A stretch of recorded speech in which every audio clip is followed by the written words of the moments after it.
Only one mistake stopping you from being a better designer. Want to know what? This is Supratim and you're watching episode 3 of the design discussion. Today we are discussing this big gap in fundamental creative thinking and how you can take just 5 easy steps for removing any unnecessary complications in your UX design process. First, as a new designer, we often feel we are not thinking critically enough and we just keep brainstorming. We think we are making progress, but we just raise more questions about our initial design. The solution to this is Iterate. Learn to make progress in versions. All big product decisions and features are always released in steps. I've been part of so many design discussions and critiques where the designer just failed to recognize the major business goal because they were busy correcting the color scheme or some nuances of the page. If I take the example of a popular app, this is their version 1, this is their version 2, and this is their version 3. Second, get a strong information architecture set up for your page before you wireframe other smaller components. A well-formed information hierarchy for your page will help you negotiate design conversations much better. Once you have the strong information architecture set up, it's time for you to stop worrying about radical changes to the page structure. This is especially important for designer-developer relations. Being a developer myself before, I can sympathize with the pain developers feel when a minor design refresh is leading up to a big radical page structure change. If I take the example of a news website, this is how the information architecture looks like. Focus on this first.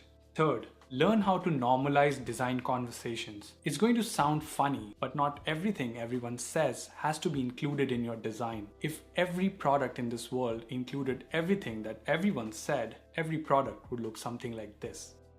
As a new designer, you have to learn how to accept or reject certain aspects of a conversation which can influence your creation. Fourth, do not overcomplicate or stress over your design tools. I know tools are important and it primarily dictates how fast you can get something done. But having a counterproductive discourse around tooling is just no use. It's like saying you can't achieve something great because you have a basic software stack available to you. Then how do you explain this?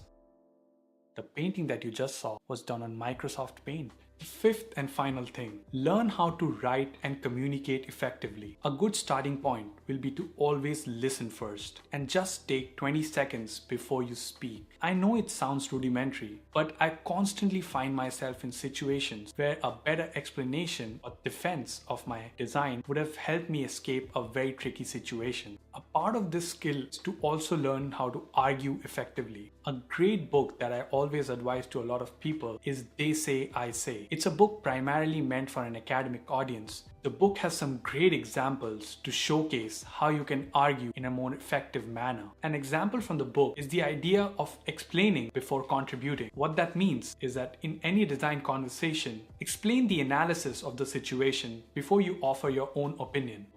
Well, that was it for today's video. I hope these methods can help dial down the complexity in your design career. Thank you for watching the video. Like and share if you found something useful here. Subscribe to stay updated with the design discussion. I'll catch you in the next episode.